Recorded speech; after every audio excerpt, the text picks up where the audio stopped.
The last session, we dedicated it to the works of Goethe, okay?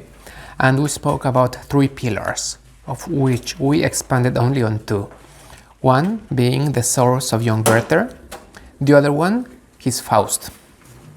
What is the 3rd pillar of the work of Johann Wolfgang von Goethe? His poetry. Yes, his poetry. And there's a lot of poetry. There's a lot of poetry written by Goethe, and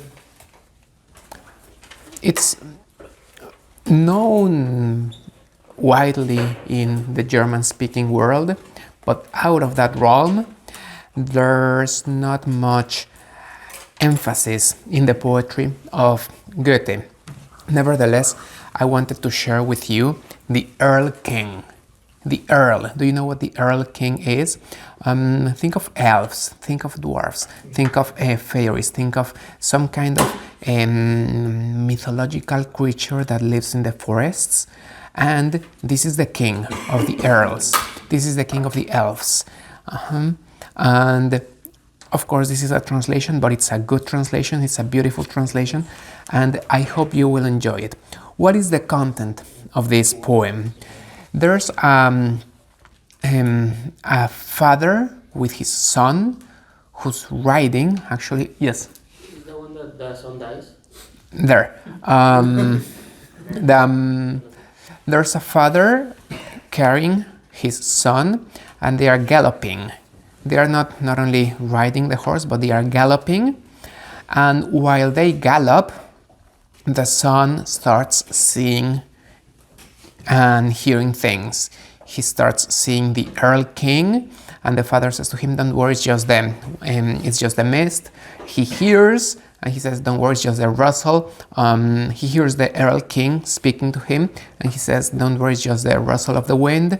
He sees the daughters of the Earl King coming to play with him, and the father says to him, "Don't worry, those are just trees," and so on.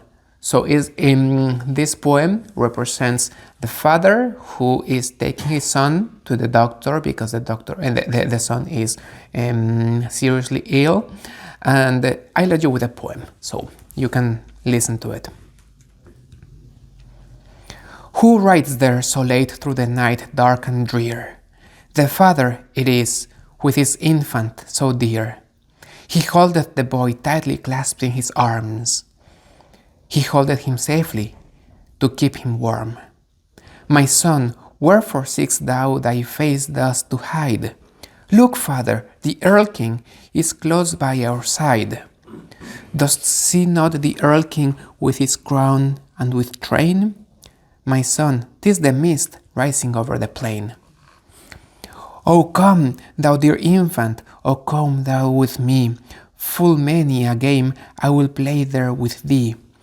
On my strand lovely flowers they blossomed unfold. My mother shall grace thee with garments of gold. My father, and dost thou not hear the words that the Earl King now breathed in my ear? Be calm, dearest child, 'tis thy fancy deceives. 'Tis the sad wind that sighs through the withering leaves. Wilt go then, dear infant, will go with me there? My daughters shall tend thee with sisterly care. My daughters by night their glad festival keep. They'll dance thee and rock thee and sing thee to sleep. My father, and dost thou not see how the Earl King's daughters has brought here for me? My darling, I see it aright. 'Tis the aged grey willows deceiving thy sight. I love thee, I'm charmed by thy beauty, dear boy, and if thou art unwilling, then force I'll employ. My father, he seizes me fast. Full sorely the Earl King has hurt me at last. The father now gallops with terror half wild. He grasps in his arms the poor shuddering child. He reaches the courtyard with toil and with dread. The child in his arms finds him motionless and dead. It's a very powerful poem, and I hope you enjoyed it. And it raises many questions. It raises many questions. The first question is, what is truth? The first narrative, and maybe the most upfront way to approach this poem, is the child is feverish, he's delirious, the father is taking him to the doctor, and the child is just speaking about the ravings he sees. So that would be a first approach to the poem, which fits well, and I think that it's beautifully told. Nevertheless, what if the child is right? What if the child is right and there's the Earl King and the daughters of the Earl King, and the Earl King is talking to him and the father doesn't see or doesn't want to see? That's another approach. Or what if they are both right? Do you see it? What if they are both right?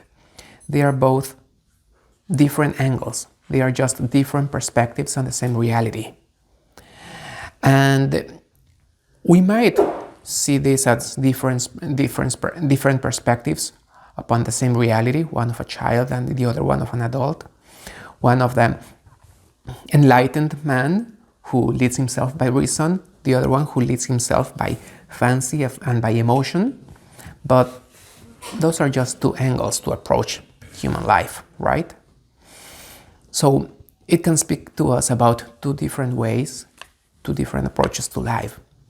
But, and this is not the last approach, but let me just finish with this final one. What if these are two approaches within the same person? One is our conscious approach and the other one is the subconscious approach.